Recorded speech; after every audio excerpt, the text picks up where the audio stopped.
Hi everybody, my name is Erin Durant and I am a 4-H and Family Consumer Science Extension Agent with Colorado State University Extension in Gunnison County. And today I'm going to be showing you how to make herbed brown rice pilaf.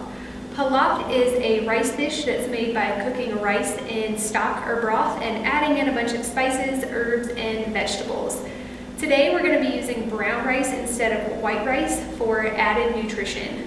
Brown rice is a whole grain, whereas white rice is a refined grain.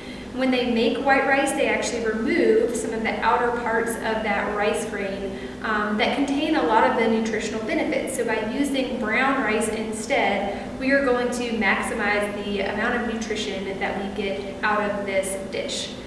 This pilaf goes great with poultry, fish, a lot of types of meats, and I would encourage you to experiment by adding in 1/4 to 1/2 cup of vegetables in addition to the onions. I might suggest celery, carrots, mushrooms, or bell peppers.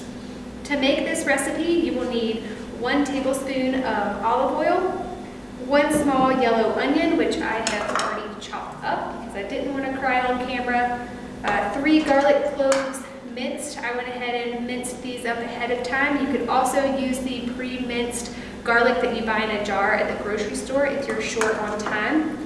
1 cup of long grain brown rice. Make sure you're not getting the instant kind. 2 1/2 cups of low sodium chicken broth. And 2 tablespoons of finely chopped parsley or really any herb combination. Today I'm going to be using fresh basil. So the first step with any recipe is always to wash your hands and to wash any fresh produce that you'll be using. In this case, you also want to rinse your rice beforehand. This helps to remove some of the surface starch and prevents your rice from getting gummy as it cooks. Once you have done that, we can go ahead and begin the cooking process. So we're going to heat up our skillet on medium-high heat. We're going to add in our 1 tablespoon of olive oil. Let that heat up for a second. Then we're going to add our onion. And our garlic.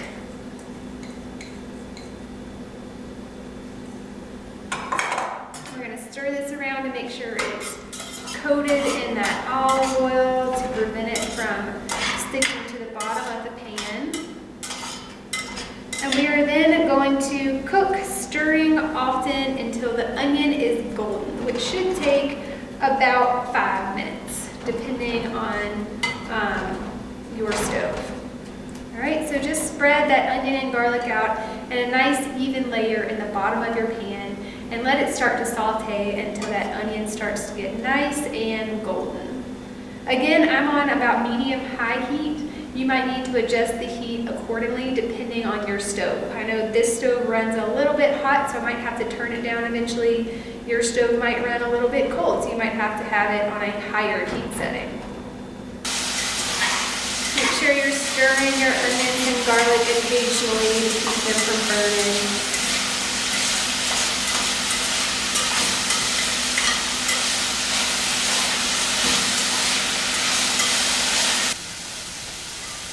It smells so good already.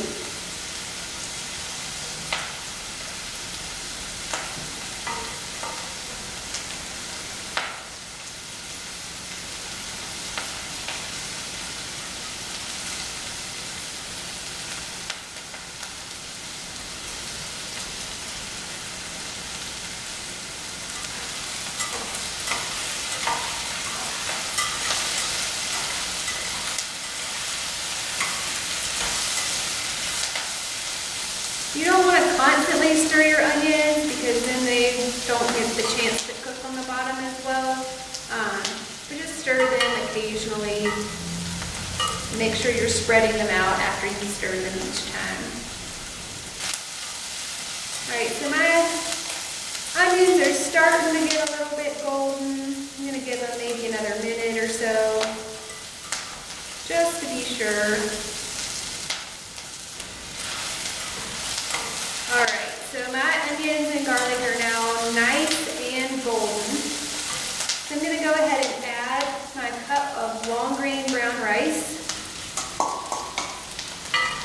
I'm gonna let that saute for about a minute to let that rice get kind of nice and toasted.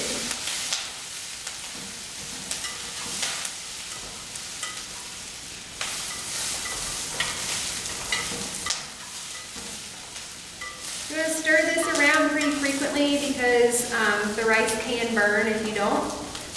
You don't have to stir it constantly, just frequently. Just let that rice toast for about a minute.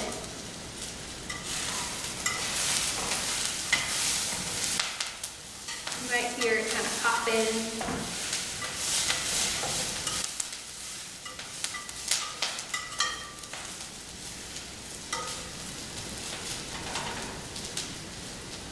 I'm going to make sure that rice is kind of mixed in evenly with the onions and garlic and coated with oil.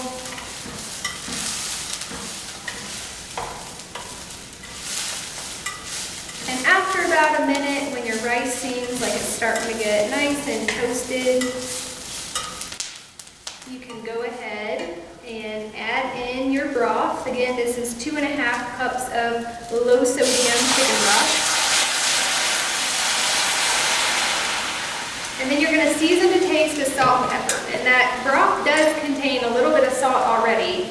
So I'm only going to add in about 1/8 of a teaspoon of salt and just sprinkle it with some pepper. I really love black pepper, so I'm going to add a good bit, but you might not, so you might add only a little bit or even none at all. Really, it's up to you. Stir that around so the rice is mixed evenly with the salt, the pepper, the onions, the garlic, and the broth. You are then going to turn the heat up on your stove. I'm going to turn mine all the way up to high. Cover my pan, and we're going to bring this to a boil. Once your broth comes to a boil, go ahead and turn your heat all the way down to low and set a timer for 45 minutes. We're going to keep this lid on and allow this to simmer for about 45 minutes or until all of the liquid is absorbed. Make sure you're checking on it occasionally to make sure nothing is burning. But I really like to use this time to go ahead and start cleaning up my kitchen so that when it's finished, I can just enjoy my meal instead of worrying about the kitchen being a mess and needing to clean it up.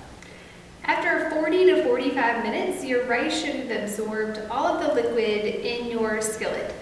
You can then turn off the heat, remove the lid, and go ahead and stir your rice around just to check that all the liquid has been absorbed and that your rice is done. If your rice is in fact done, you can then go ahead and add your herbs. Again, I'm using basil. You could use parsley. You could use really any of your favorite combination of herbs. Stir those herbs around so that they're distributed evenly throughout your rice. And once you've mixed those herbs in really well, your rice is ready to serve. This recipe makes about 6 servings. So when you're ready to eat, you can just spoon about 6 equal-sized portions onto a plate or in a bowl and serve as a nice side.